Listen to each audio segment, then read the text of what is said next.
중국 공산당은 2060년까지 탄소 중립을 이루겠다는 목표를 세워놓고 이를 달성하기 위해 수력 에너지 확보에 열을 올리고 있습니다. 그런데 이를 위해 험난하기로 유명한 칭하이 티베트 고원 지역에 거대한 댐을 건설한다는 프로젝트를 계획해 전 세계를 아연실색케 합니다. 세계에서 가장 큰 산샤댐에 3배에 달하는 발전 용량을 갖춘 대규모 댐을 고원에 건설하겠다는 겁니다. 고원은 주변에 수천 개의 봉우리가 솟아있어 세계의 지붕이라고 불리우며 고원 협곡은 아득히 깊어 접근조차 하기 어렵습니다. 이곳은 히말라야 빙하에서 나오는 엄청난 양의 담수를 보유하고 있는데 전 세계 5분의 1의 인구에 영향을 줄 수 있는 담수량을 확보하고 있습니다. 빙하가 녹은 물은 아시아의 10개 주요 강에 흘러가며 수세기 동안 이 지역의 생태계를 육성하고 수원을 공급하는 중요한 역할을 해왔습니다. 1950년대 이후 중국은 세계 최대 수력 발전소인 장강산샤댐을 포함해 15m가 넘는 2만 개 이상의 댐을 건설했습니다. 중국에서 수력 발전은 석탄에 이어 두 번째로 큰 에너지원인데 중국 전체 에너지 생산량의 5분의 1을 차지하지만 중국의 댐 건설은 줄어들 기미가 보이지 않습니다. 작년 말 전 세계가 코로나19 전염병과 싸우며 분투하고 있을 때 중국 정부는 14차 5개년 계획으로 세계에서 가장 긴 협곡인 얄룽창포 강의 댐을 건설하겠다고 슬그머니 발표했습니다. 얄룽창포 강은 티베트에서 인도의 국경을 넘어 자무나 강과 방글라데시로 들어가는데 전문가들은 이 계획은 역사상 가장 위험한 메가 프로젝트가 될 것이라고 지적합니다. 이곳은 대규모 산사태와 큰 지진이 발생하기 쉬울 뿐 아니라 인도와 중국의 국경과도 매우 가깝습니다. 때문에 세계에서 가장 인구가 많은 두 국가 간의 분쟁도 격화될 수 있습니다.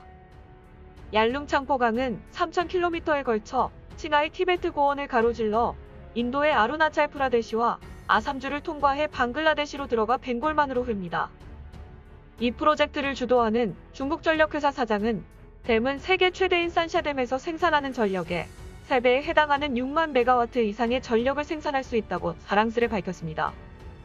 그러나 호주 라트로브 대학의 역사학자이자 지리 전문가인 루스 갬블 박사는 이것은 완전히 미친 계획이라고 비난했습니다. 이곳은 주거지와 매우 멀어 대규모 프로젝트에 대처할 수 있는 기반 시설과 엄청난 양의 전기 에너지를 전달할 수 있는 시설을 확보하기 위해서는 거대 자연을 훼손해야 됩니다. 또 이곳은 유라시아의 지각판이 만나는 히말라야 산맥의 지진 활동 지역이기도 합니다. 1950년 발생한 사상 최대 규모 8.6 지진의 진앙지는 200km 떨어진 인도 북동부 아삼주에서 발생했으며 지난 50년 동안 이 지역은 규모 7.8에서 8.7 지진이 4번이나 발생했습니다. 또한 강을 따라 심각한 산사태가 발생하기가 쉬운데 중국에 건설된 거대댐 상류에서 최근 산사태가 빈번하게 발생하고 있습니다. 올해 초 인도 히말라야 지역의 우타라칸드주에서도 산사태가 발생해 리시강이 막히고 빙하가 무너졌으며 2개의 댐이 파괴돼 수십 명이 사망했습니다. 거대한 댐을 건설하면 대규모 토지 개간으로 인해 강 유역의 산사태가 증가할 것이며 하류 지역 재난 위험이 몇 배나 증가하게 됩니다. 만약 홍수 지진이나 산사태로 댐이 붕괴할 경우 하류 지역의 인명피해는 상상조차 하기 힘들 정도의 대재앙이 될 수 있습니다. 그러나 이 프로젝트가 가져올 큰 도전은 자연적인 문제뿐만 아니라 정치적인 문제로까지 확대됩니다. 이 지역은 파키스탄에서 동쪽 티베트 지역까지 넓게 뻗어 있는 국경선이 확정되지 않은 곳에 위치하고 있습니다. 실제 인도가 주장하는 국경선은 중국이 점유하고 있으며 중국 역시 땅에 대한 주권을 주장하지만 인도가 점유하고 있는 곳도 있습니다. 1960년 초반부터 이 지역에선 많은 전쟁과 갈등이 있었는데 2020년 6월 분쟁 지역 북부의 가란 계곡에서 교전이 발생해 중공군과 인도군 사이에 사망자가 발생하기도 했습니다. 이번 프로젝트로 인도 아루나찰 프라데시 국경선에서 불과 몇 킬로미터 떨어진 지역에 중국이 댐을 건설한다고 발표하자 얄룽창포 하류 지역의 인도와 방글라데시 국민들은 혼란에 빠졌습니다. 만약 중국이 강을 무기로 삼아 상류에서 강의 흐름을 차단하거나 방향을 바꾼다면 하류 지역 도시가 침수되어 수백만 명이 피해를 볼 수 있습니다.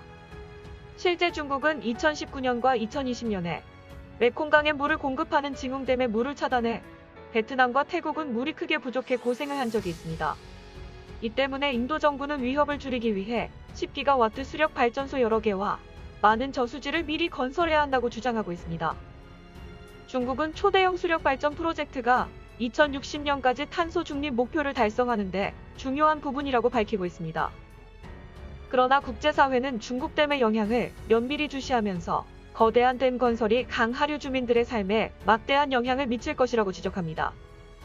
국제하천기구 수석이사 모린 해리스는 중국은 기후변화 문제를 해결하기 위해 탄소 중립화를 하겠다고 주장하지만 거대 댐 건설은 기후변화보다 오히려 더 큰 자연 재앙을 가져올 것이다라고 우려했습니다. 또 호주 멜버른 대학의 왕야오린 교수는 지구상에서 가장 위험한 지역에 세계 최대 댐을 건설하는 위험성은 계산할 수도 없을 정도로 심각하고 두려운 문제라고 말합니다. 지금까지 미디어파이였습니다.